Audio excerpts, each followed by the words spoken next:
Amazing, amazing. Man of few words. So Moses, Moise, you took the driver's seat this morning.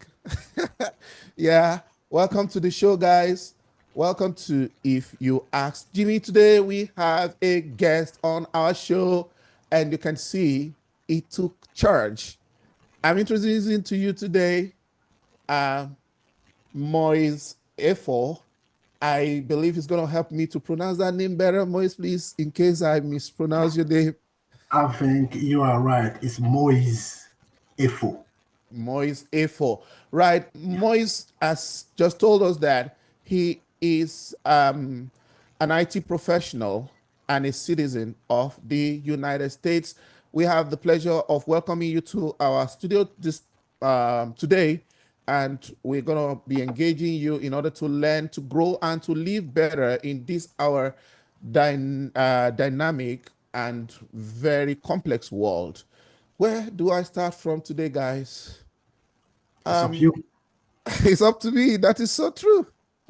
So, Moise, you want to share Yeah. your a bit of your background with us? You know, if you're comfortable talking about maybe how you navigated from your country of birth to America and where you are today, sir. Okay. I was born in Abidjan, Cote d'Ivoire. So I did everything from elementary school to the university in Cote d'Ivoire. I even worked for 8 years for oil company, right? And after some time, I noticed that the thing was not moving because of the structure of the company, right? I wanted to grow, but I was somehow blocked by my boss because there is no other level for him to move up in the system. So I was like, okay, man, um, I've been doing that for years now, 8 years. It's pretty long, right? I want to do something else. So I put myself together and start looking outside the country, either England, Canada, or United States, to move forward. And thanks God, everything happened that I have to come to US, you know, and that is why I'm here. Amazing, amazing. So your let me use the word now that it has found its way into the dictionary. Your Mhm. story, your migration is was intentional. Yes. Because there is Japa now. I don't know if you have heard the term Japa. It's actually a Nigerian Yoruba word, Mhm. and it means to actually, it now means officially to migrate to, some other parts It's of broken. I cannot hear you. Yeah. of the world. Yes. And also, it is conceived to mean that, okay, if Africa is tough, people just, take off and go look for greener pastures. But people like you, it was intentional as at the time that you Mhm. made that move. Let us dwell in that area a little bit because you said that, you were a professional working in an oil company in Abidjan Mhm. and you had this thought seeing what was going on around you. I don't know if you have observed the rate at which people are emptying from Africa into the West and other parts of the world now. Is this something you have observed? Yes, it's been coming from the lack of opportunity generally in our countries, right? When I was in Abidjan, right, I can say for the company that I was working, we were around those top pay employer in the country. I was making some good cash. I even have my own car and all those things, right? But since those opportunities are missing, you cannot even move. You cannot even move from one company to another. So as soon as you get one, you get stop there. You wait for your retirement and so Ooh. on, right? And then Africa is growing. It's a young continent. You have a lot of people getting degree. The rate at which we're getting degree back home is not the same rate at which jobs are getting created, right?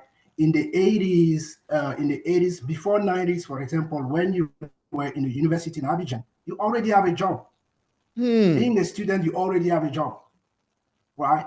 But the development of the country didn't follow that line, right? we start getting a lot of engineer, a lot of people having a diploma, but they cannot get on the work market. So that pushed a lot of them, to try to look to look for something else, And I said, for me, it was different. For some other people, it's little bit, it's also different because having your degree, not be able to have a job, what can you do? There is no Hmm. opportunity. Hmm. You end up living, Hmm. taking some very bad risk, trying to find better outside the country. That's so correct. You see, what you said actually happened with us also in Nigeria. When we're growing up, all these companies will go to universities to recruit. They will go to colleges before people are out of school. A job was waiting for them. You are truly right. But the rate of the jobs did not grow according to the rate of the population and Yes. the number of graduates that were being churned out from those institutions. That leads me to the next question. Hmm. To migrate, like when you did, was intentional, it was calculated, it was strategic. But a Hmm. lot of people, if I can use the word right now, they're desperate to immigrate to Hmm. foreign countries. Desperation. Well, I'm not talking down my home country. I'm equally an American, but coming from Nigeria, I can safely say that a lot of people that are migrating at this time, it's due to some pressures back home. And Yes. don't know if it is fair to use the word desperate. Do you see that happening in your own part of Africa? You come from a French-speaking Yeah, area of, it's of the Africa. same. Is Yes, it's exactly the same feeling. Okay, um, spending close to, let's say, 15 years, between 14 years and 15 years studying, right? You Mm-hmm. finish, parent has spent money on you to get to that level, Right. and you sit there. Soon your dad will get retired. Soon your mom will not be able to provide. You Mm. cannot still stay with them. You notice that in Africa, in some houses, even those kids have 30 years old, 35 years old, sometimes 40, they're still living with the parent. You don't see that in the US. At 18, it's over. Find yourself something because people have this opportunity to get job easily. That's And we don't have that there. Right. Being at 35, 30, 35 at home with your parent, come on, you're a human being. At some point, you are like, damn, what am I doing here?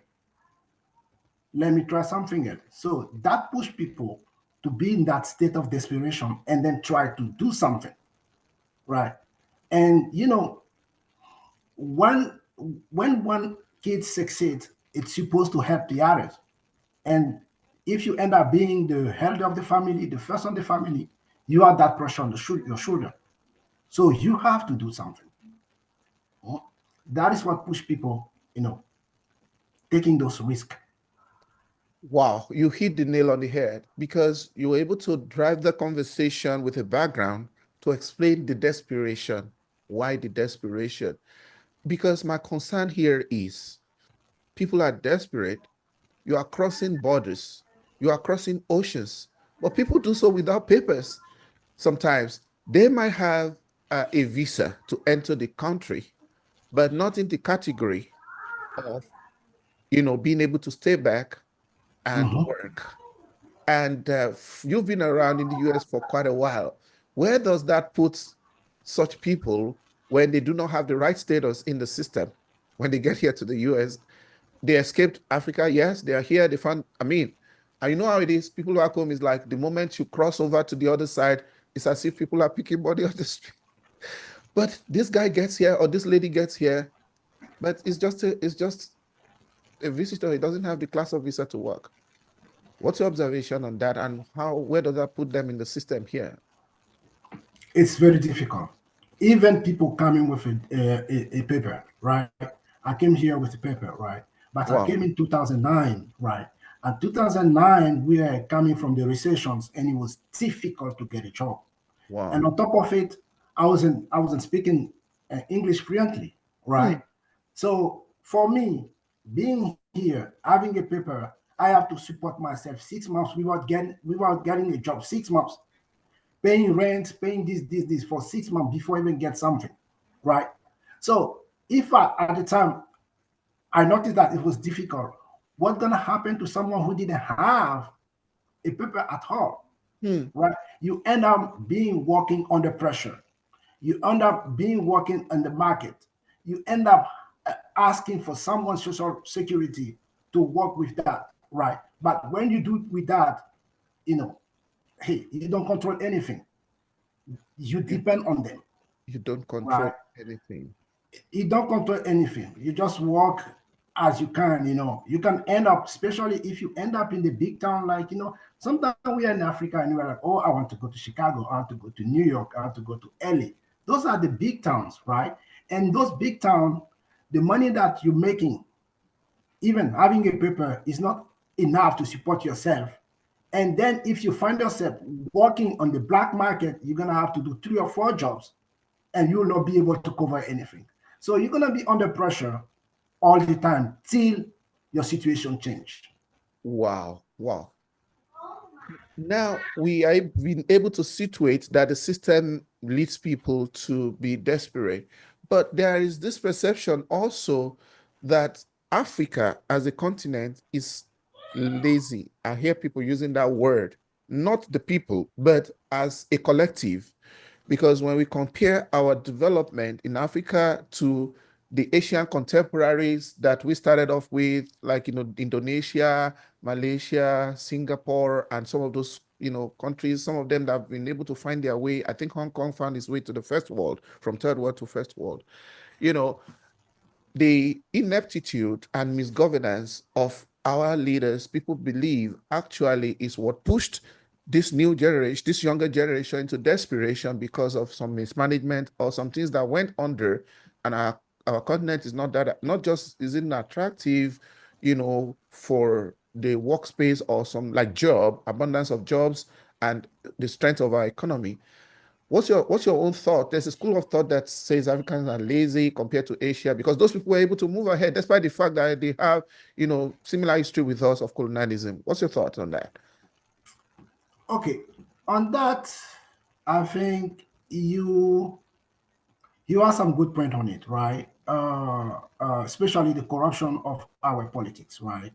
Um, the system is too corrupt, and even with that, even with the money that they're making, they don't have the vision for No the Africa. vision. There's no vision. They don't feel like they need to develop. They don't feel like they have to prove something. See what's going on right now. Everybody will try to be the first, right? You take some countries, they don't have raw material at all, but they have the brain and they're doing good.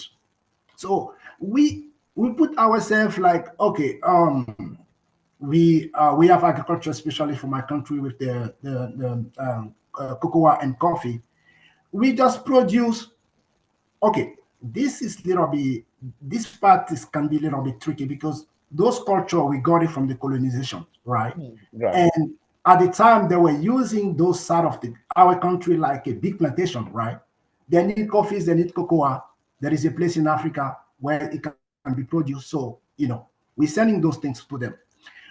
We we got our independence. Our first presidents, I don't really know what was going on, what are the pressure that they were facing, but they couldn't really, develop, right?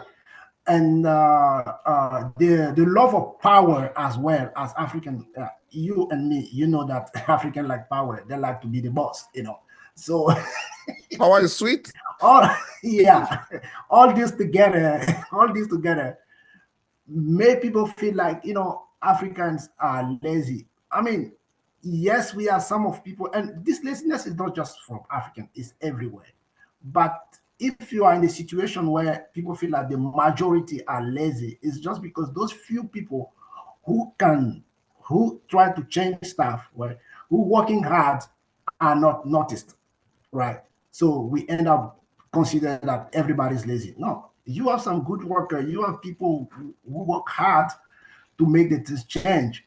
But if you are not on the right side, when I say on the right side, the politics side, who is running the country, no matter what you do, they will bring you down. Wow, that's interesting because I use the word lazy not for the physical energy of the teeming population of Africa, but thinking about being intellectually lazy, not our academia or our brilliant, population, but the leadership class, right? Because when you look at the generations of the Kwame Nkrumahs of this world and those other generations, I don't know if to mention Nazimbe, Yadema, some of them really started well, some of them were visionary, although some things still happened along the line. Like Nigeria, for example, where you mentioned, the first generation, like the Wolowos and Abubakar Tafawa Balewas of our country. But then a lot of them had plans. They had plans to really. I come from the western part of Nigeria, and we had a premier who is just like a regional leader. Out. Nigeria was three regions that time. Is it three? North, Mhm. northern, western, four, and the midwestern region, north, Mhm. west, midwest, and eastern region. Do you know that there's a particular leader then that put our region even ahead of France in a lot of ramifications? They had TV before France, they had certain other civilization before the countries that have even been first world countries in Europe. And that's how visionary those Mhm. people are. So, but the generation of leaders that came after is where, because when I use that word, I don't like talking down Africa. I picked that word from my conversation recently with, someone. And that is that, do Mhm. you notice that, you know, intellectual ineptitude from the part of the ruling class? Because we have the best brains everywhere. We're killing it all over the world in IT. Look at, for example, in America, Nigeria, for example, is said to have the highest Yeah. number of degrees. It's, You understand? PhDs. yes. So we have the brains, and Mhm. we are even making things happen everywhere. You are here from Côte d'Ivoire originally, Mhm. though now an American. You're killing it. I am approaching you. I asked you to this interview because you are an IT professional with good standing in big data, and you are adding value to corporations corporation in America. So I don't think it's about our mental ability to learn and to make Mhm. things happen. So do you see, when we compare the kind of leadership we have had with those of, let's say, Asian tigers, for example, that have been able to move beyond their colonial past? I don't know, for want of a better word, do you see that gap? Let me not use the word lazy. Any word that will just kind of brand Africa, I avoid it in a negative way. So what's your observation? What do you see concerning ours and theirs? Because they say everything rises and falls on leadership, right? Mhm. Right. So Yeah, what? yeah. I think one of the issue we had and we keep having is our leaders because earlier I mentioned that we don't have they don't have a good vision, right? That's Uh, true. when I take, for example, for Cote d'Ivoire, we started with the president like Félix Houphouët-Boigny. These guys build everything, right, in the country. So after, and that's one of the things, after he passed away, we end up in the kind of conflict because the country didn't was not really prepared for this transfer of power, right? The leader is gone, and it was a little bit of chaos, a chaos, right? Finally we got another one there, and these guys came, and he was like, okay, he has a vision, but at the same time, he was having some issue with the French, because Yeah, no the matter colonial what, powers. yeah, especially French is still tied to those countries. They always have their hand in everything. So even if you have vision, right, and that vision that align with what they want, they will do their best to create a lot of trouble, right? And my country went through more than 10 years of instability, right? And even at the time, that we end up in the war in almost in 2010, right? Because of those kind of things, because the French didn't really like the guy who was on the power, because the guy who was on the power was able at the time to say them, hey, no, I'm not giving this contract because it's too expensive with you. I'm going with the tell guy because it's cheap, those kind of things. And he didn't really get the support Hmm. of his own people, Hmm. because the opposition in Africa is not oppositions to bring good stuff. They just want to be in the power. Their feeling is like, it's my turn, I want to eat too. It's not like, okay, you did that, there is a problem, let me use that approach, right? And then move ahead. No, it's all about my turn, my turn. And the way the party, the political party are structured in Africa is wrong. It's always backed by a region, ethnic group, and so on. So when the guy's in the power, he will start thinking about his family, thinking about his relative, thinking about his religion and his ethnic. How this guy can take care of all those people? He can't. He's end up digging, putting his money put it his hand in the money country and just distributed the money. And we end up in corruption. Right? So when people mention that we are lazy sometimes, it's about we don't have a clear vision. I'm here. Where am I going? I'm running this country. What is the future of this country? I'm starting from now. In 5 years, am I planning to build more houses? Am I planning to get more company open up in Africa, in my country? Those kind of things. Maybe they think about it, but they never implemented it. In the opposition, they'll be fighting. As soon as they get in the power, they are worse than who was there before. Wow. So we coming back again. What did we do? Did we went backward? Did we went forward or backward? And we are in the same thing nonstop. Wow. That's loaded. Let me dwell in the CFA region. I don't know. I don't know if I put it right. Let me the Francophone region for a little while, because recently we see some activities of military. I know you're in America. I don't know how much you follow. It didn't happen in your country, so I'll forgive you if you're not aware. But in Niger, President Abdul Rahman Tichani took over in 2023. And also in Burkina Faso, for example, we have Captain Ibrahim Traore, right? And right now, these guys, very young guys, they are actually grandstanding. Senegal has Bassirou Diomaye Faye, I don't know how to pronounce that. And if you see the way they are standing, their posture against French, what you are saying about the foreign influence not letting them, well, this is not a political conversation, but we cannot diagnose our continent's issue and where we find ourselves without, the same way you have it with, in Francophone countries, we have it in Anglophone, we have it in British countries, the influence is still there. I had a guest on this program recently who was born in the UK and he's been living like 30 years now over there. And he says it's like giving someone something and still holding the strings, until recently, some of these countries are still spending the CFA franc. Some of them still domicile a lot of their money. Is as if their central bank is remotely controlled from France. So even though look at Paul Biya, for example. He's been in Cameroon. Am I right? He's still there like 50 years right now, Paul Biya. Yeah, more than 40 years. More than 40 years. You know what happened? When I mentioned Nasimbe, it might not be the happiest name in your ears because you know how long it took in Togo, for example. Yeah, and I think he's still on the power. He's still on the power because his son, for Yasingbe, is on the power. And this guy even put his own half-brother in jail just for power. Come on, give me a break. So when we look at these African leaders, as a matter of fact, the grapevine has it that these foreign powers, they breathe on their neck and they don't let them even achieve anything. And sometimes they get eliminated in case they are not cooperating. So are we not in a catch-66 situation? What's your observation of these issues? It's not just about the leaders wanting to do something or not.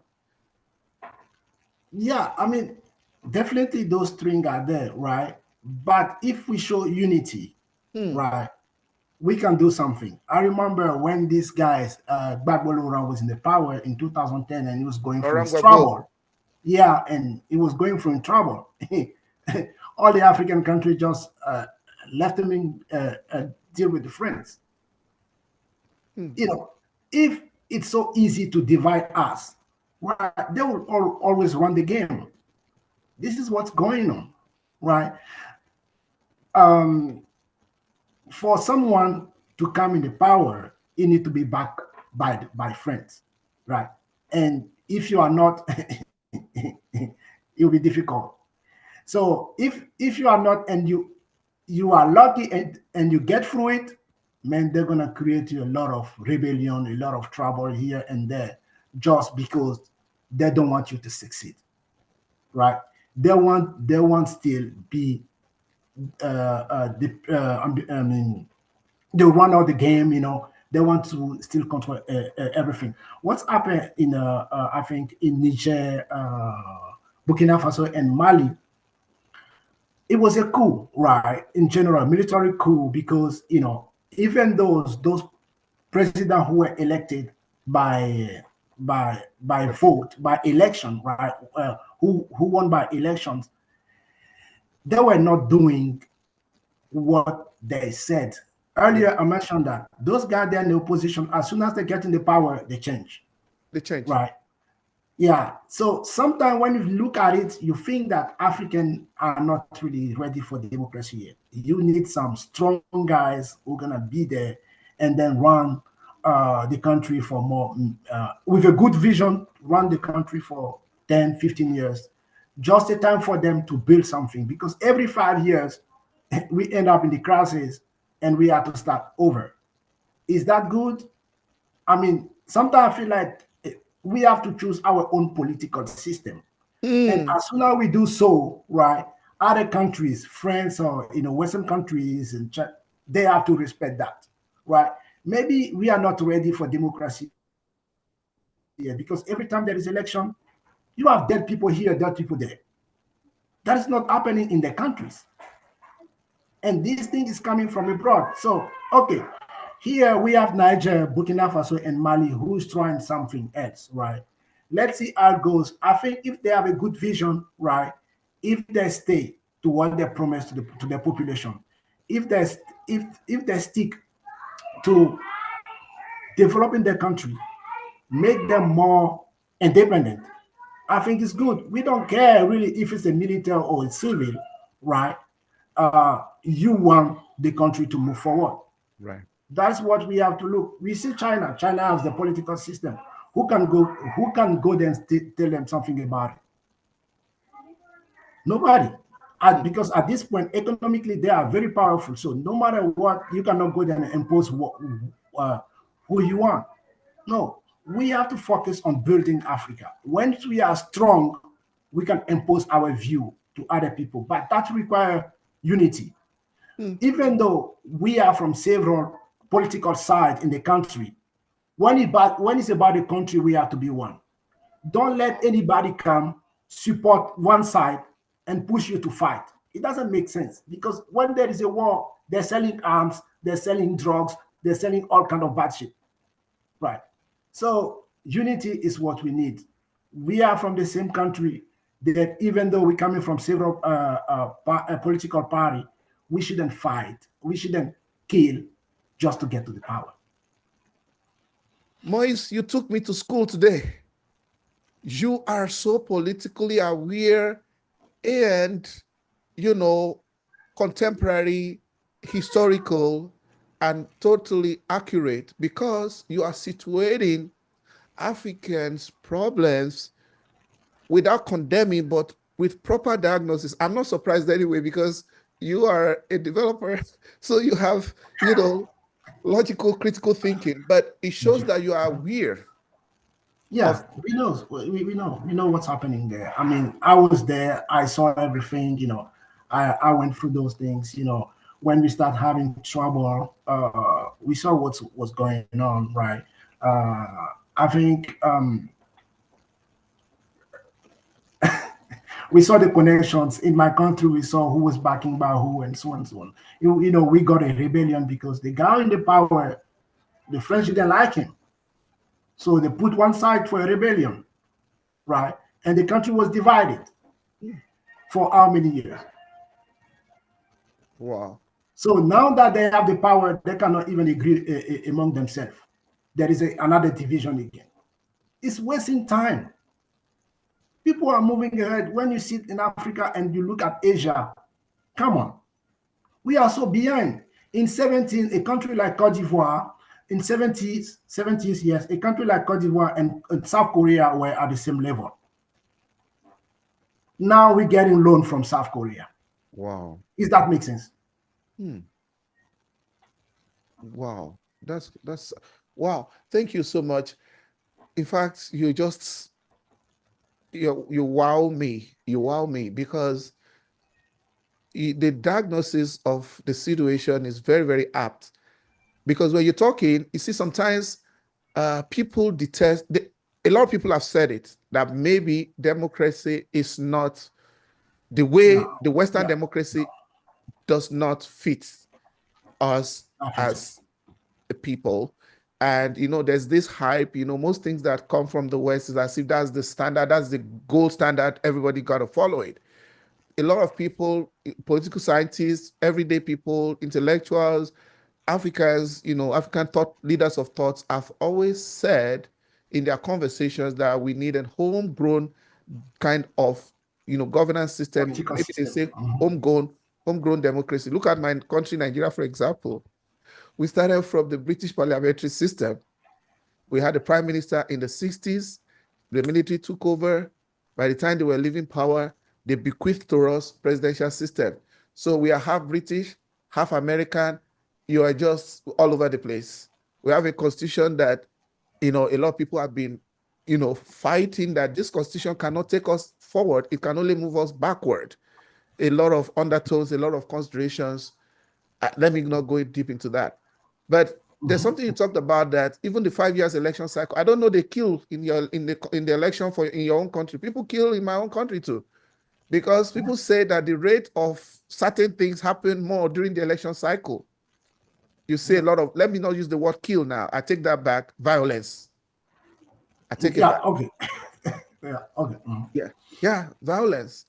So now I am surprised to hear that also happens in Côte Yeah, d'Ivoire. I mean, yeah, that's happened. Okay, in 2020, right? Some people were beheaded, and that was on everywhere in internet and YouTube and all those things. Just for what? Wow. So going by the trajectory, picking from what you said earlier, you talked about, okay, if some of these people, you're not recommending, but you're saying probably if the good ones had a longer time, a longer cycle time to actually be able to deliver and at least stabilize, that it could even be better without constraining ourselves to this 4-year cycle in my country, 5-year cycles in some other countries. And the Yeah, in my funniest thing, country, 5 years. funny enough, once a leader takes power in Nigeria, whether it's at the presidential level, national, or the state level, governor, it's almost guaranteed that it's 8 years, because they usually after 2 terms of, Okay, that's good. right. I mean, it's not constitutionally guaranteed they have to come back for re-election, but sometimes it's very hard to wrestle power from the incumbents. I'm just saying that when you elect them for the first time, they try and hold on to that power, whether they are doing well or not. So back to what you said earlier, that maybe what they call benevolent dictator. Are you getting me? Not a dictator, or maybe look at this guy, Paul Kagame in Okay. Rwanda, right? Mhm. People expect that, okay, this guy is doing a lot of great things. He should leave power. But he has been staying there right now. Are you getting me? Some people Yeah. say, oh, maybe Africa needs more of that, or he should just honor time limits and leave. Okay, if you do a time limit and we have a peaceful transition, right? It's fine. But we did not notice that, right? Every time we have the election cycle, we end up with some violence, right? And a country is a continuity. You can, so that's why I was talking about a vision, right? A vision cannot be built on 5 years. I'm sorry. It's not enough. Wow. It's not enough. A vision something can be a vision something that you have to develop on 24 25 years, maybe 30 years, right? Because if you want to change the school system, you want to change the education, you cannot do it in 5 years. You will not be able to see your result before you leave office. right? To notice that what I'm doing is good. You will not see that. Unfortunately, some of these leaders, they are performing poorly, and the country doesn't want to risk keeping them in power for so long. And if they have a longer time limit, you see, that's also counterproductive. Or do you think it's only if we are lucky they are doing fine, you want them to stay longer? But in that case, it will be difficult because you will say, okay, this guy is doing good, so we have to let him the power. The question will be, okay, he's doing good, but what about the next one? Maybe he will do better. Well, that's optimism. That's the optimistic theory. We can also use the pessimistic theory that what if this guy is not taking us anywhere? If you keep him for so long, he's going to break things. He's going to damage So things. that's why you have to put some rule in your constitution where you can break the term of a guy like this, right? At some point, who put in your power is the population. If they don't want you, they should be able to say, "Hey, this guy is giving us giving us crap. Let me We tell don't want you. him to." Let me tell you this. Except a president or an elected official commits an impeachable offense, they stay there. Who determines good governance, especially when people are trying to correct them, say, oh, that's opposition. They are just wailers. They are crying. Let them shout. So it's only the election cycle that is constitutionally provided to remove them. Look, for example, if you have a bad government, it's not a bad president only. Like in Nigeria, we have a presidential system, we have the legislature, we have the judiciary, we have the executive. They are considered to be three arms of the same government. And if the president is not doing well, probably the parliament, they are not checking him. The same party, most times winner takes all. Unlike the parliamentary system where, you have some of these powers divided. And it's not the kind of cabinet system, where, they can make things happen within, the house right there, just like they have in the British system. A change of government can happen, easily, more than the presidential system. So, like I said, it's like we are between the rock and the hard place. Who tells a good government? You're right. I mean, we are all human beings. At some point, we have to check what's happened in the past and make some change in the system, right? I will give you an example. For example, in my country, we have, I mean, in Cote d'Ivoire, when I say, yeah, in Cote d'Ivoire, we have around more than 100 political parties. How many political parties? More than 100 political parties. Officially recognized. So, yeah. Nigeria, we have 30 something or so. I think it's too many, right? So most of the time when a group come to the power, he have to sign alliances with other party to be in the power. As soon as in the power, he feel like he have to pay back that trust that they put in him. How do you pay back those? How do you pay back those things? Give them some position in the government, political appointment, even though, yeah, in your government, right? Given us position in the government, even though you are not sure that they'll be able to do the job. You come with the vision because of the fact that to get to that power, you have to sign those little deals here and there. At the end of the game, you cannot apply, you cannot push your vision forward because you'll end up having some snake and crab in your government who are gonna create you trouble. So again, what you said is right, but we are human beings. We have to check what's happening in the history, what's going on around us, and then choose the best political system. Try to choose the best political system. And as human beings, you cannot trust anybody at 100%. He can be doing good things today, tomorrow something can happen in his life, he will switch. And the guy that you were talking to today, you will not recognize in anymore because he's having some other string, some other things going on in his life. And it's the same thing happening with all those guys when they go to the power, because the reality to the power is all those hidden string that as opposed to you don't see. Wow. when you sit there, by the way, hey, I have a debt of how many $1 million that I have to pay back. Wow. From it's tough. Thank you. When I was inviting you to this interview, I did not tell you we're going to discuss Africa, politics, Renaissance, but I apologize if I just threw you, I just threw this out there, but everything you're saying is relatable because politics, Nigeria is the biggest industry. Everything you're saying is true. I'm sorry, I take it back. Nigeria doesn't have 30 political parties. In the Third Republic, I think, Fourth Republic, they deregistered some. I think we have like 20 something. I'm not too sure the exact, but it's not up to 30, so that I don't misinform Nigerians. But when you said 100, we have this, and some of these parties, they are just special purpose vehicles. We have just two main political parties. And recently, with the last election cycle, another one came up, which is the Labour Party, making three, okay? And like you said, you use the word alliances. We use the word coalition.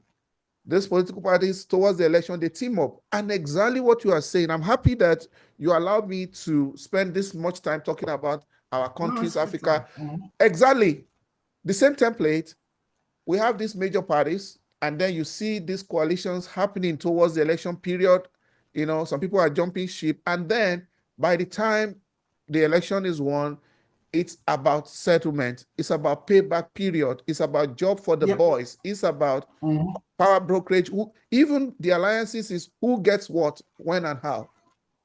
Who gets what. And just in order to satisfy all those political interests and then to consolidate and entrench themselves in power and even guarantee the tenure of the next election, they begin to put opposition in place. That's why you will see people decamping. Because by the time they join the government, they get assimilated. It's almost the same playbook in Nigeria. So thank you for, you wanted to add something there.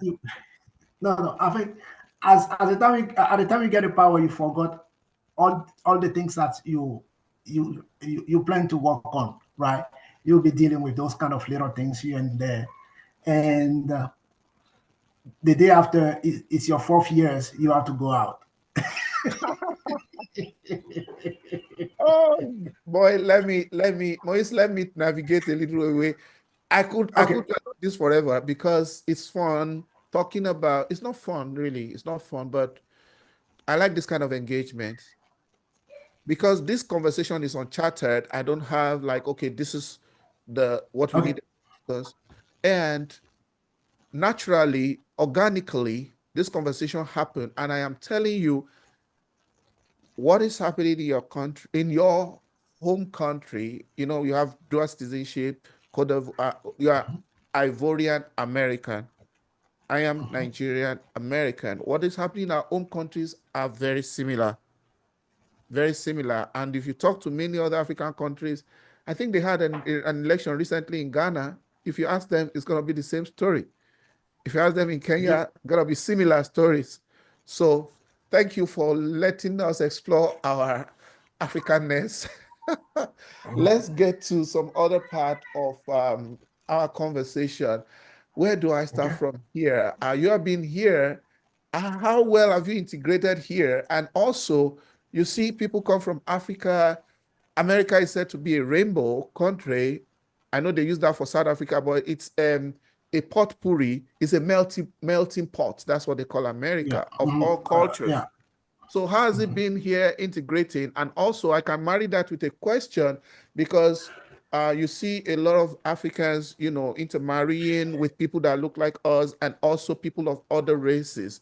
What have been your observation and experience in that, that kind of diversity and integration? Yeah. What has been your experience? What have been your observation? Maybe your personal experience?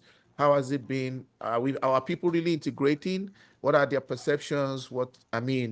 Being someone that's been here since 2009, right? That's a long time. That's like 16 years, right? Yeah. I came here in 2009. I didn't have really a lot of issue of integration in this country, right? Um, I mean, some people will try to hide some of their identity when they become citizen because you have that option of changing name, right? When you become citizen, right? Right. And some people will end up changing the name to have more heat for job search, for example, Oh, right? that happens. Uh, yeah, I mean, if my name was Steven something, right, and I'm looking for a job, that's Maybe gonna be, maybe I don't know because my last name is Johnson, and people believe that Johnson is the most common name in last name in America. You can, but so you have that opportunity, to change name if you want. But I didn't go through those things. My things was okay. I'm here because of the will of God, so I'm keeping going, right? So he is the only one who will decide, right? So I came here. I got married here. My wife, she's from here, right? I love wow. her. We have beautiful kids, and I don't have any problem with that because when I was leaving Africa, I left Africa with an open mind. Okay, you live in your country and you go to another country. It's just because you are ready to adapt to that country, Hmm. right? You are ready to make yourself a blend in that country, right? If you don't really like the culture, you don't like the stuff, why are you living? Well, Stay you where you there. are. Yeah. So when you decide to go, you have to be ready for those kind of adaptation, right?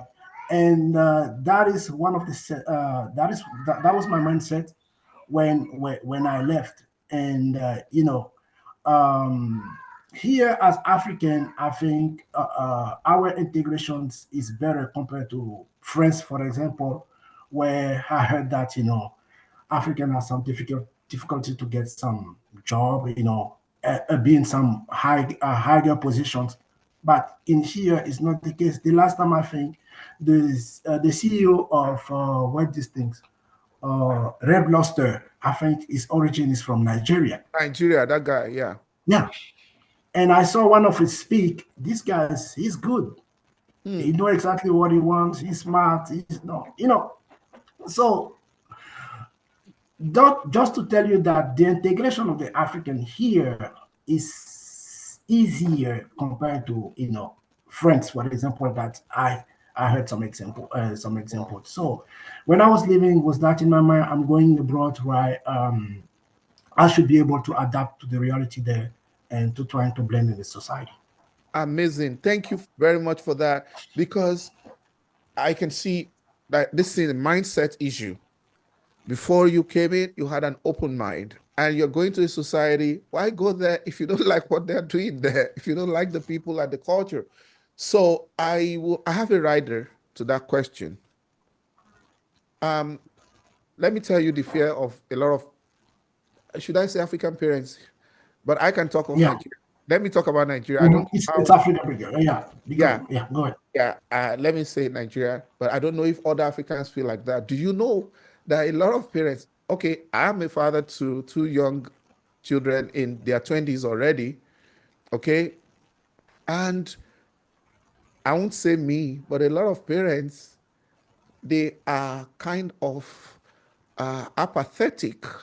They are worried. They are very anxious that their children might get married. Not every parent, their children might get married to people like Caucasians, like, let me use the word white people. I don't want to be racial here, but Mhm. that's the worry. Sometimes they would feel like, okay, once that child is married to someone that is of another race, that child is lost. You understand? I'm just telling you, I don't know about other parts of Africa. It may not be every Okay. parent, but I know that a lot of Nigerian parents feel that way. So I'm not being absolute here. But relatively speaking, a lot of them feel that way, that it's like that child is lost to that, by getting married because they may never come back home to integrate or go back home. And even from dating, the parent starts looking, well, is he bringing home? Who is he dating or something like that? You are married to I don't know. I don't know to say Caucasian or a white person.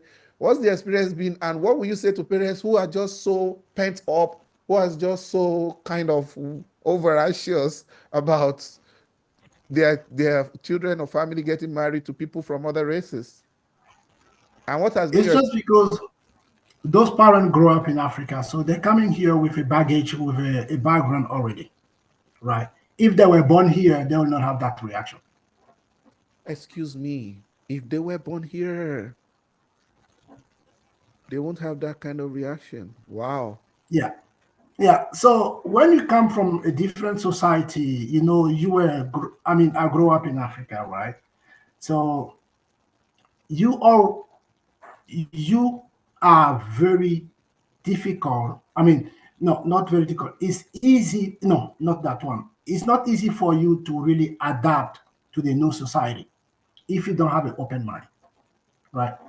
The parents have to sit and say, like I mentioned earlier, you came here. Why did you came here, right? So the same thing for which you came here, hey, your kids will have that, right? Because you want to give your kid to have more opportunities, getting a job, but at the same Does that time, opportunity include marrying white women? I don't know. I don't know if we found that. Don't push me there.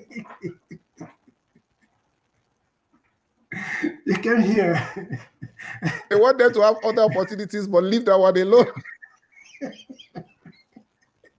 You want to get the money from here, the juice and the butter from here. But at the same time, you don't, you They don't want want to to leave anything. eat their cake and You have it. don't want to leave anything. Don't marry Oyibo. So the problem I think is at the parent level. I think they're gonna have to get it. To try to adapt themselves, or having the open mind. It's more, everything is culture related. Don't see it as a color of skin. Myself, I see everything culture related. If we take, it's for example, kids are growing up here, no matter the color of the skin, because of the color, because of the culture, they react in the same way. It's the way it is. So for me, the culture is more important than the color of the skin, for example. Absolutely. See, you just took me to a very important aspect, which is the culture shock. Because the fear is that of assimilation, being absorbed into Western culture, and then the more the Africans get absorbed, the more the identity crisis happens in the long run, because especially for those who migrated, you have situated it that those who are born here, they grow up here, everything is here, they understand, their mindset is here. But not everybody was born here. And even if they are born Yeah, here, they yeah, were yeah. not born here by parents who were born here. Yeah, I mean, yeah, yeah, because okay, I will take you an example, right? I know a family from Ivory Coast. They move here with the kids, and one day I got a call from the mom, and she was like, "Oh, by the way, I want you to talk to my kid because he has this girl, and that girl, she doesn't care. She gets in this bedroom from the window and all those things." From the window. So, yeah, because the girl know that the parent will not open the door. So the boy put a ladder outside, and then she get inside. She Oh my get God. inside, right? These So they children. come in. They're like, "Okay, I want you to talk to my kid," and so and so on. So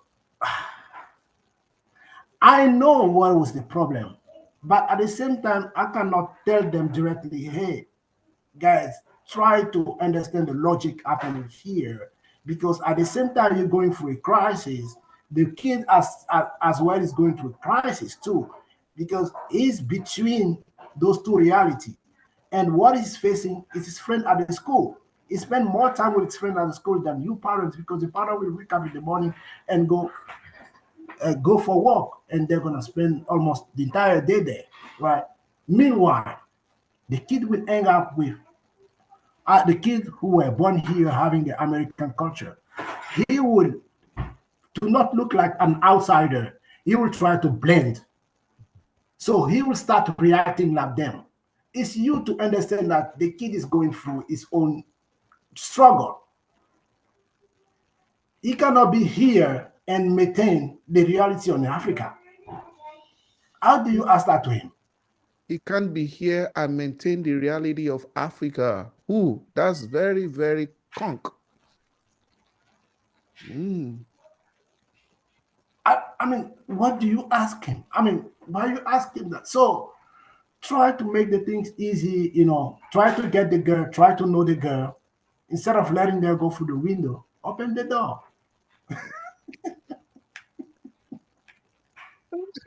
That window thing gets me each time you mention it. Honestly, it's the first time in my entire life I'm hearing that somebody goes through the window. Because definitely the girls here, when they want you, they will get you. The girls here, when they want you, They will they get get you. you. I hope African parents are listening. So that, like you said, they got to change their mindset and they got to bring themselves to understand what the issues are and how it works here. Yeah. Yeah. Well, let me recover from the laughter of this girl passing Okay. through the window. You see, because what you are saying is germane. Let's dwell a little here because this culture shock, for people like us, is identity crisis and culture shock, two of them. Yeah. Because I'm in my middle age, I'm in my early 50s. I got here when I was already, you know, Adult. Yeah. adult. And even though you have told us to at least be open-minded, I don't know how open my mind can It's be. yeah, it's tough. It has already been programmed, which is okay. I am original. That's my originality, right? And location doesn't really change some things, especially when it is ingrained in you. So I've had to battle the culture shock. I don't have an identity crisis. I know who I am. But our Yeah. children, they didn't fall from heaven. We gave birth to them. They're gonna give birth to other people too. Look at the complexity of being lost in quotes now. It's a reality, to be candid. Because now it's like some generations, okay, if it's looking like once you migrate, anything can happen. You could now have the next generation of you and generations after them overseas, abroad, in diaspora, self-exiled, and you are cut off from your background, from your origin. That looks like, to me, it doesn't, it's like a risk, and I don't think it's a palatable Yeah. story altogether. How do Okay. you find the balance? Okay. Let's say we have kids here, right? Okay. You have to, I think it can be expensive, but you have to give the chance to the kid to go back with you in a vacation, for example. Thank you. Maybe every 2 or 3 years, go there, show them the reality, show them where you're coming from. And then they will notice that, huh, this is where daddy was born, and this is where he is. So they will appreciate what they have already. And maybe that can push them to fight harder to get a better position in the society, right? They will not end up doing drugs like most of the kids that we're seeing here. You have to show to the kids, let's go to Africa, let's go see the parents, let's go see how people live.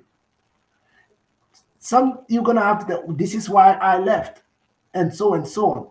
Maybe those kind of reality can make the kid more understanding instead of just getting upset, yell at him, and try. I mean, again, those back and forth traveling can be expensive. Can be So expensive. sometime when you don't have the means, you all end up stocking here. It's only the parents going back home, and it's not bringing the kids. And there's a You know, disconnect. That's my worry.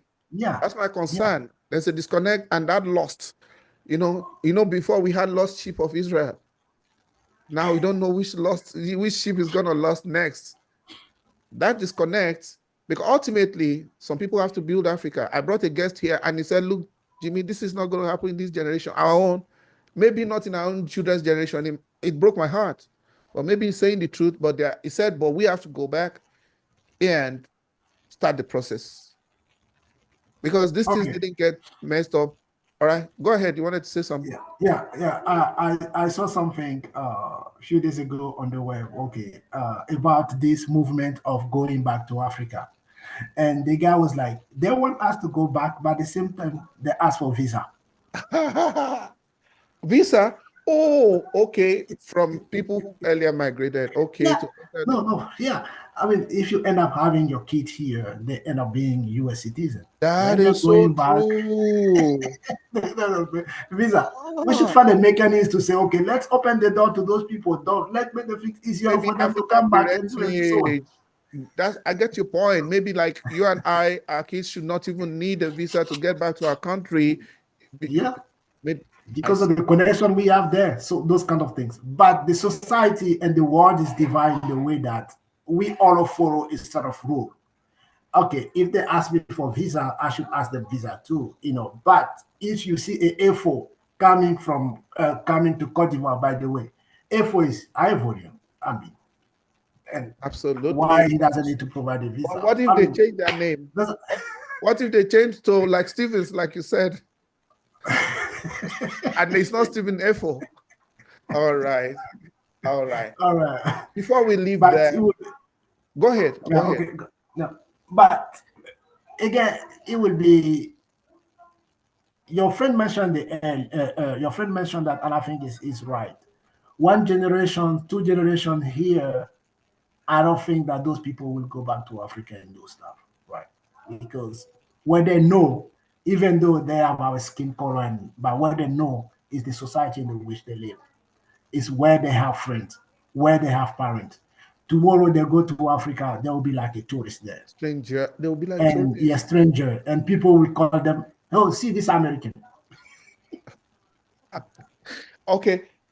Before we leave this Okay, zone, are you comfortable sharing your own experience? Because I relate with you and I know that you are happily married. You know how they'll say that he's a developer, he's an IT professional, happily married with children.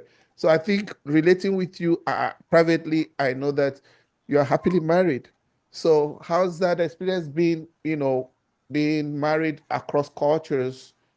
You're, let me use the word black, your wife is white, you have, mixed children. How has it been? At least maybe that will help some other people to, you know, make some decisions too. I mean, any What's your relationship experience? and marriage has its own issue, right? You mentioned earlier, right? We come in from different background, and that is something that we have to be able, something that I have to able to control, right? Even though my wife right now she will do me some jollof rice, some fufu, and all those things, right? Really? Yeah, I She mean, makes African food for I mean, you? yeah, because I love her, she loves me. So I mean, she noticed that when we go to some African party, right? I like those kind of food, so she did her best to reproduce those kind of things, right? To learn it. It, Wow, that's so, though, I mean, again, a relationship has its own issue. We can all be from the same background and still we cannot stay together, right? so We can true. keep That's so fighting, and so on. So uh, the human aspect of this have to be very important. It's not like I mentioned earlier. It's not about the color of the skin. all of the skin. Uh, yeah, you know she's from here, so okay. Why you want her to do stuff from Africa or try to impose that? Right? That's gonna create a conflict, right?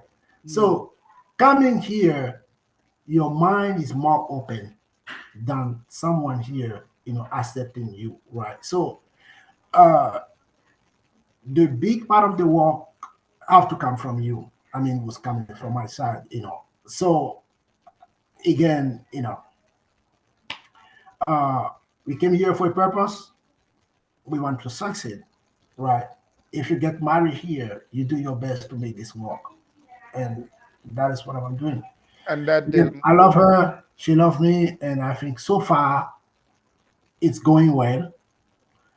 Uh, all couples have the issue, and our issue are not different to the issue between you and your wife or something. It's just the same kind of issue. It's yeah. I like your mindset. There's something I picked from what you said, that she's from here. You don't expect her to do things that are alien, foreign to her, that she's not even aware of. And that Mhm, you, as the person who came over here, will have to make more of the adjustment. And mhm, you really behave like a lawyer, because you just put it out there that, when they will say, I fought your right, that's case closed, no more argument. Even people from the same village, the same tribe, the same language, they mhm, get married, they have irregular couple issues, sometimes they break up. mhm. So Yeah, what's the big deal? They have yeah. conflicts that you marry among your tribe or culture or color of skin is not a guarantee for a No, perfect marriage. no. So I don't have any case again, case closed. Thank you. Let's move on. Yeah. Um, what would you say? What are your general thoughts about living in diaspora? I was having a conversation with you, and you were just pouring out a lot of things that it looks like, you know, I don't want to preempt you. Let me just leave you open for some minutes. What are your thoughts? When we say diaspora now, it means that we people that came here, it's not like America, we came here. All right. Yeah. Yeah. Advice for I see. people generally. Yeah, I see. I see. One of the things that I notice, and I think it's a little bit sad, is the fact that we carry our issue from back home here. The division we have from back home, we carry that here. The political aspect of everything is carried over here. So I mean, we end up being in the same situation, Hmm. right?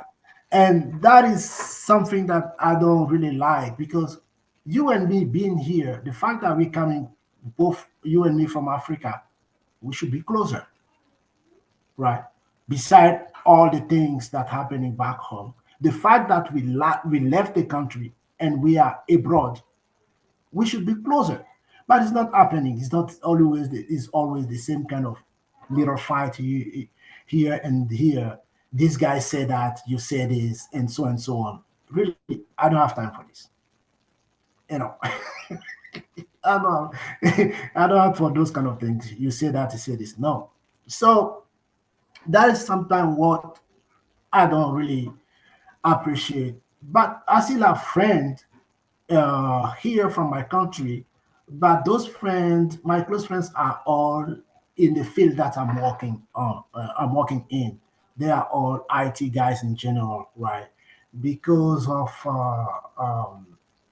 we don't want to look like we are different, right? Because sometimes that is my feeling. I can be wrong, Sometimes, when you go to those big things, right? People used to compare to themselves, right? Oh, he's driving this, he's wearing this, he's doing that. I mean, if I have to wear my clothes according to you, or it, it become very strange, right? The clothes that I wear, it's what I can buy, right? So that is the way I see the things. If I'm driving this car, it's just because I can afford it, right? It's not just because I want to show that I have money or those kind of things. It's what I like, I bought, Right. right? Because hey, we're looking for money, right? If you cannot afford what you like, uh, what are you working for, right? Like So people are go having ahead. competitive jealousy. You are who you are, doing what you should be, what you can do, what's convenient, but they are looking at you and Yeah, they envy you. yeah. And maybe that's why my circle of friends, they are all in the IT field, making the same kind of money that I'm making, you know. And I think it's less drama. less trouble. Yeah. Right. What is your view on the impact of social media in our generation right now? Because I relate with you. I noticed that you're not a social media person, you're just an everyday guy going on your lane. Why that? And what's your general view on social media, the use of it and the impact right now? Okay, it's my first time to be on the podcast with you, and I accept it Mm. because of our friendship, and I Thank you, know sir. that you are a good guy, right? Thank you, sir. So I appreciate it. I know what I'm doing right now will be in the system for 100 years, right? So you can do a mistake today, and tomorrow that same mistake will follow you in the future. So Hmm. I'm very careful putting stuff out there in general, right? And when stuff, because Africa social media starting by Facebook and those kind of things, right? Um, People were not using that for the right purpose, right?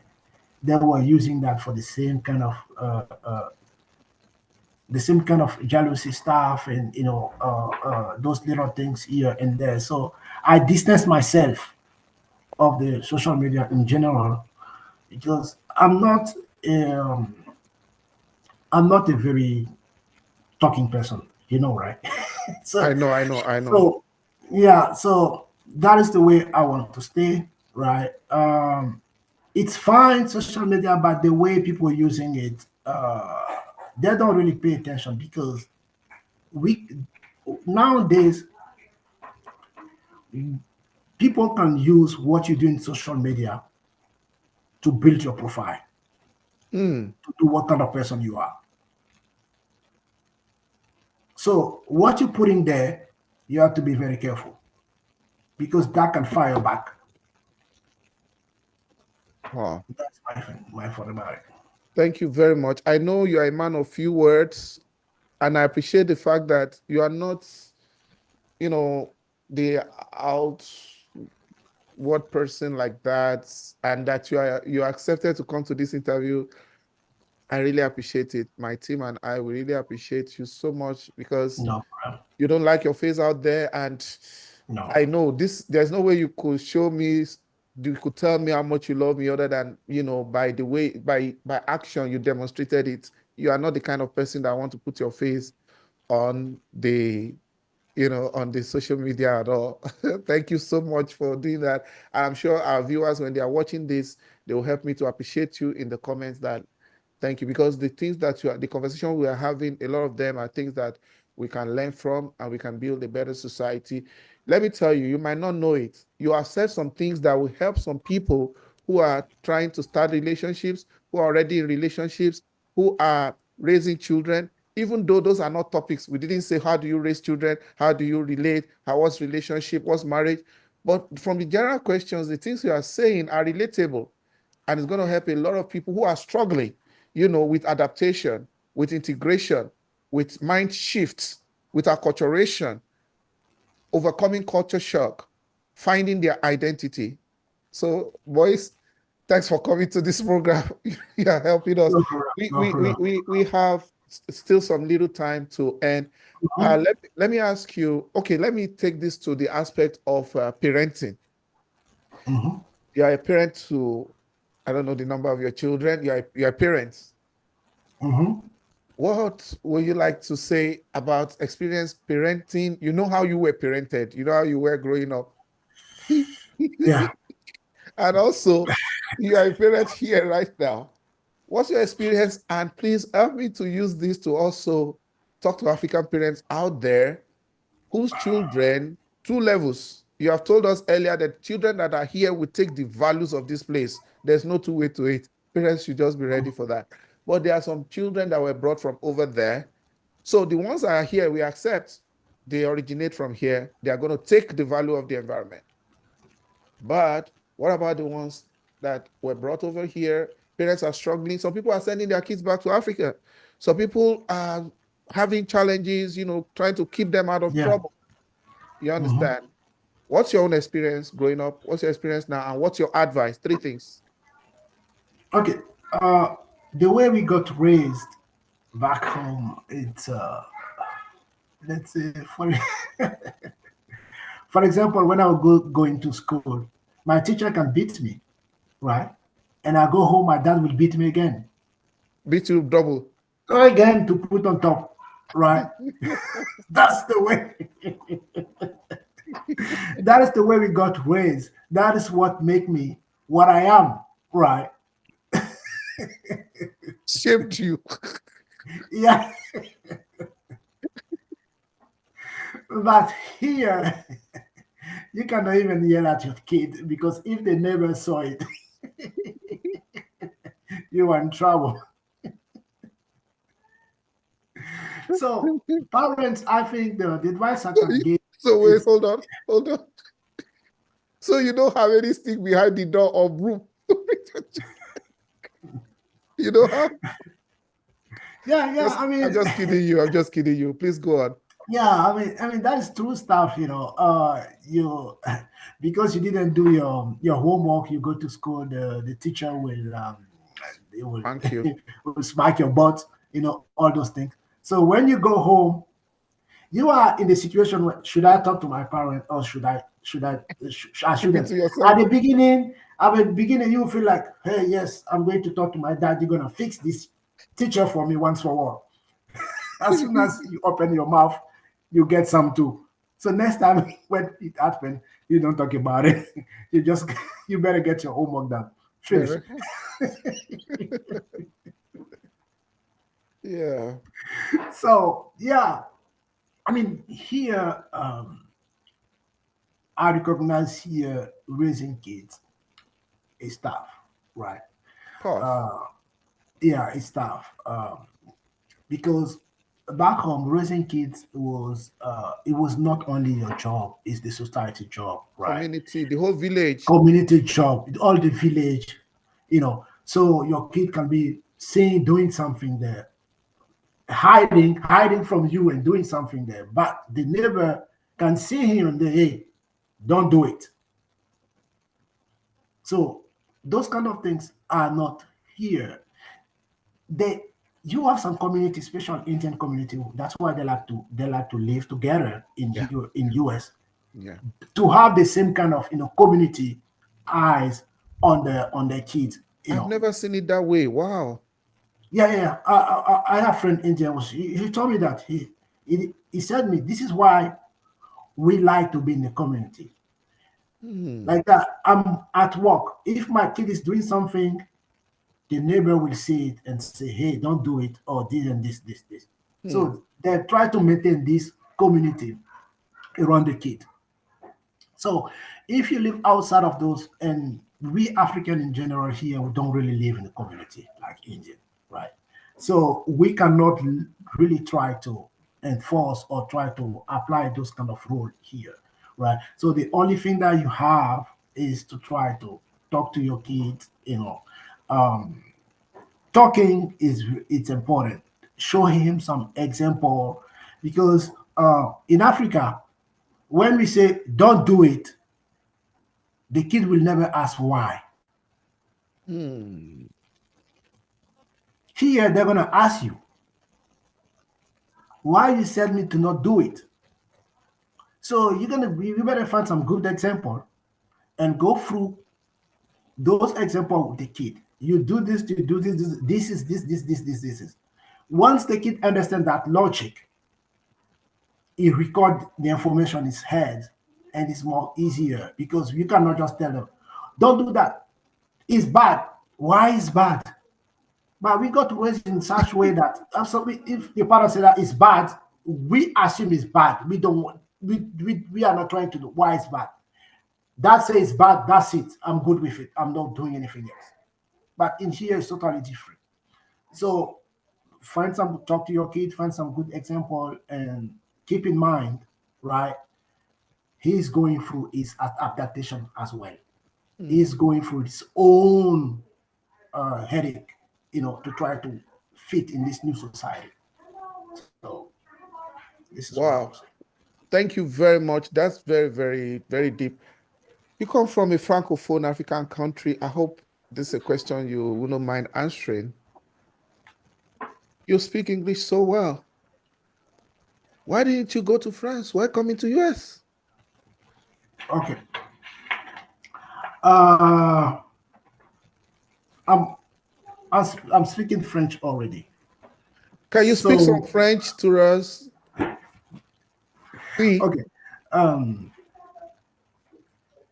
je ne suis pas allé en France parce que je voulais aussi profiter de l'occasion pour apprendre l'anglais. Voilà pourquoi est-ce que je suis venu aux États-Unis et me frotter à d'autres cultures que celle de la France. Oui, oui, oui, oui, oui, oui. So please interpret that for us. I see your lovely, handsome son. Is Yeah. tough. Does he want to say hi to us? He's welcome No, to it's say hi. fine. No, it's all right. He, No, no, he better stay there. no. Did he leave? Okay. Yeah, he left. He's doing If he wants something to good. come and say hi, he's welcome. We are not rigid Yeah. here. It's part of fun. That's a Yeah. variety So show. okay, so I said I choose US because as French speaking, as from a French speaking country, I wanted to have the benefit of learning the language, be able to speak English as well, be able to interact with my guy like from Nigeria here. That's true. Yeah, so that is what I gain. And the other thing is, we all know that this IT industry and revolutions all come from US, right? So why should I go to France? So I mean, in US, I have everything here. I can learn, and I have been touching several fields in the IT. Right, I told you that I started as let's say a desktop engineer. I did some telecom, right, and then I went to some bank industry, and now I'm in the insurance, right? All those move was possible because I'm in US. Wow. Merci, mon ami. Merci beaucoup. Vous Ah, êtes les bienvenus. thank you. You are welcome. Vous Yeah, êtes les I bienvenus. hope I didn't mix it up too much. No, no, no. Yeah, merci beaucoup is the right way. Thank you. Merci, mon ami. So, let's look generally into how will I ask this question? Africa, we know where we are at right now. Is there hope for Africa and what is the way forward? You are an IT professional. You see other IT professionals, like you said, even from your own country. A lot of people, we are both, like the same age range. And what is there hope for Africa? Are we going to add value in the long run to that continent without affecting our Americanness? Because we are not here for nothing, right? And we see ourselves, from other parts of Africa. We have the intellect, we have the mental capacity, we have the capabilities. We are killing it in, a lot of things in IT. Yeah. So, and other aspects of life generally, academia, science, STEM, whatever, even the arts. Any hope for Africa? How do we get there? I think we have hope in general. We need a better political system. When people go back to invest, they're facing a lot of difficulties in general, right? And some people sitting there, they just want their cut, even though the idea is not from them. So building in Africa is not easy, right? Because of those kind of things, I think the politics back home. I mean, the diaspora is sending a lot of money. That's the that's so far that is the way that we're helping them more. But those money go to the family, right? It's not to even build a company or those kind of things. It's just to try to help them survive, Survive. survive. So, and believe me, it's a lot of money the diaspora is sending in Africa for those, right? So we still have hope. I think the young population in Africa, right? And those the education should be more focused on the brain instead of trying to push them out. So uh, the politics have to work to give a better education. So as soon as those things are in place, I think we see what's happening in other side of the world, right? Like Asia and those kind of things. Nowadays everything is done by China in the computer field. All the devices, everything is built there. The chips and all those things is coming from Asia. Those kind of technology we should try to have them as well in Africa. You know. Amazing. I can tell you for free that Nigeria is leading in that aspect. As much Mhm. as people are, I don't know other parts of Africa, as much as they are concerned about the governance and the infrastructure, there's a lot of startups in Nigeria, especially tech. They're going back and they are doing big Mhm. things and they are doing them in big figures. If I do not, I mean, when we're talking the other time, I hope you can help me with do this in 1 minute before we round off. You talked Mhm. about China, that they have their homegrown system of government, but you see, it's part of what sets China and America apart because their system is communism, right? And Mhm. definitely they might have been able to advance technologically, but you see, the West and some of those countries, the issue is capitalism and communism, right? And it's a very big deal. Mhm. It's a big deal. You want to clarify that you're not saying we should do communism. You're only saying we should grow our own whatever works for us in Africa. Yeah, I think we saw the limits of both systems, right? We are human beings. We are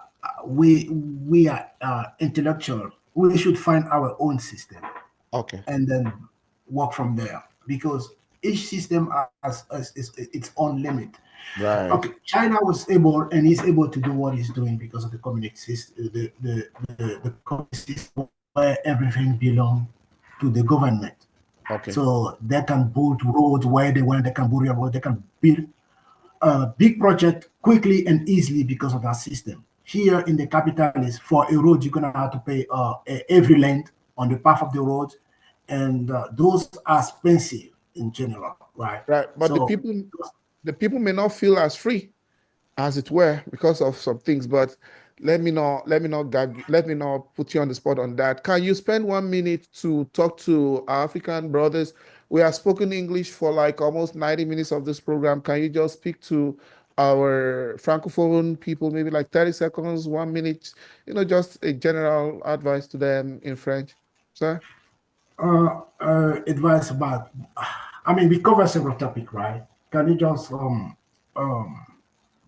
try What to relate to one of the topic, and I'll one of the topic just about Africanness and everything.